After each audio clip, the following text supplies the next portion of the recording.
Hey everybody, Aaron Cowan, Sage Dynamics. In this video we're going to talk about zeroing RMRs on handguns.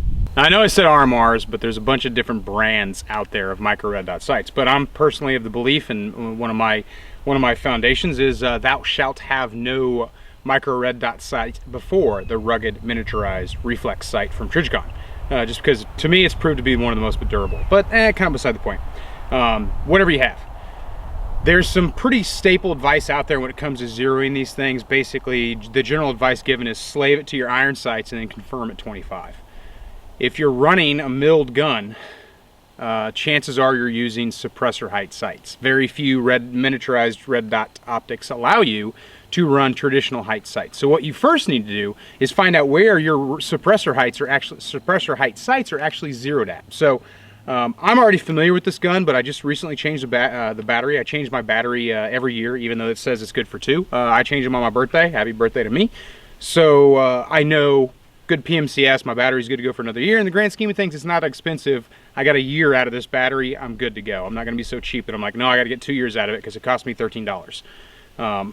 So 1 year battery change, I'm going to reconfirm my zero. Now, with suppressor height sights, they can be a little weird depending on the gun because they're outside of the traditional radius that the handgun was designed for at the factory. So first thing I'm going to do, especially on this gun, because I run my rear sight forward of my RMR, and if you want to know why I do that, I have a video on that deeper in the channel. But I go ahead and I turn my optic completely off because I use the adjustable, so I have that option. And then I shoot at 5, 10, 15, 20, 25, however far back I gotta go to get point of aim, point of impact. So here's what my 5 meter group looked like.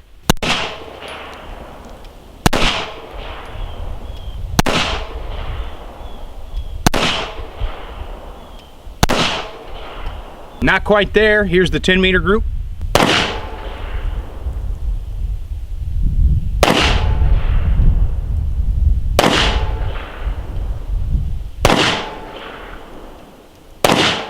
Still not quite there. Here's 15 meters.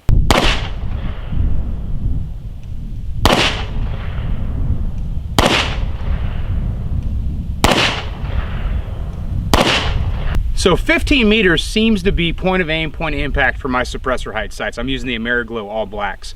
I shot it standing. Could I clean it up a little bit more? I think that was a pretty good group for standing from 15, especially with the reduced sight radius you get from irons forward. But for 15 meters, point of aim, point of impact, I'm happy with it. So at this point, now I'm going to slave my red dot to my iron sights, and I'm going to bisect the front sight post with my dot. Some people put it right on top like a lollipop. Some people put it just below the line. I tend to split it right across the middle until it's time to fine tune, which I'll get to. So what I'm gonna do is I'm gonna go ahead and fine tune that dot. I'm gonna split that middle right on that front sight post, and then I'm gonna shoot that 15 meter group again.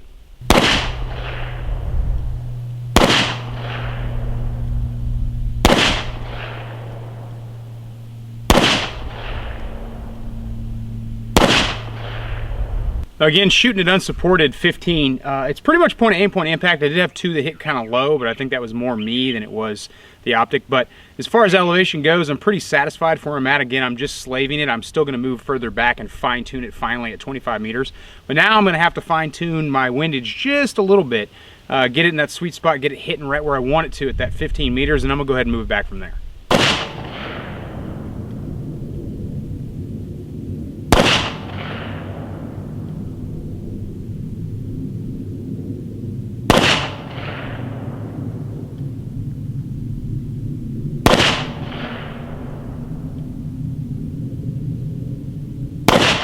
So the wind is still shooting a little bit to the left. I'm gonna go ahead and make a correction to the right, go ahead and shoot again at 15 meters.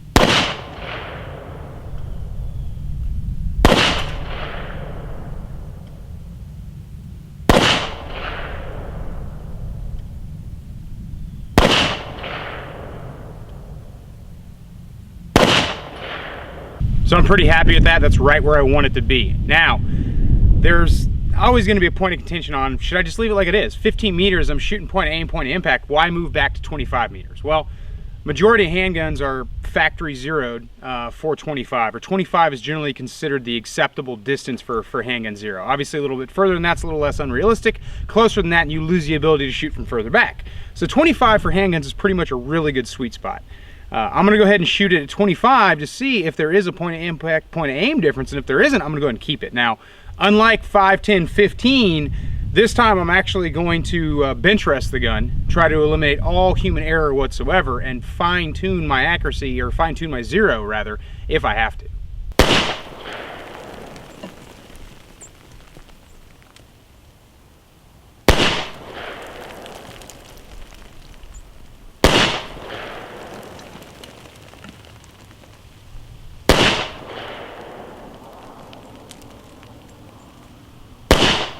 I'm shooting a little bit left. I'm gonna go ahead and correct for that.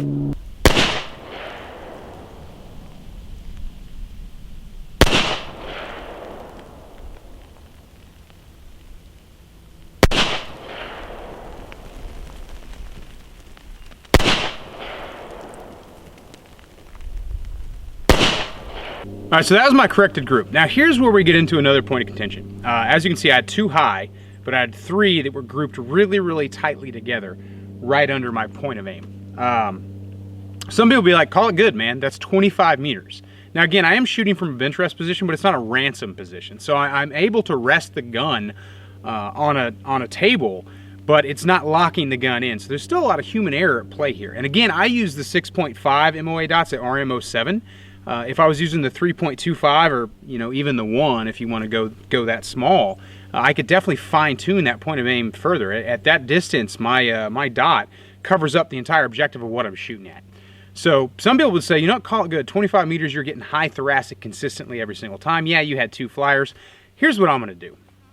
I'm going to shoot it again without making any adjustments whatsoever. And if I repeat the same performance or close to the same performance, and relatively speaking to a handgun, I'm going to go ahead and keep it. Because there's just no way I'm going to be able to shoot as well with a pistol at this distance as I would with a rifle, just because a handgun is inherently less accurate. We've got a shorter barrel length, shorter sight radius. Again, sight radius isn't really a factor here, but I do have a larger point of aim, being that 6.5 dot. So if I can repeat the same performance or close to the same performance on this confirmation, then I consider the gun zeroed.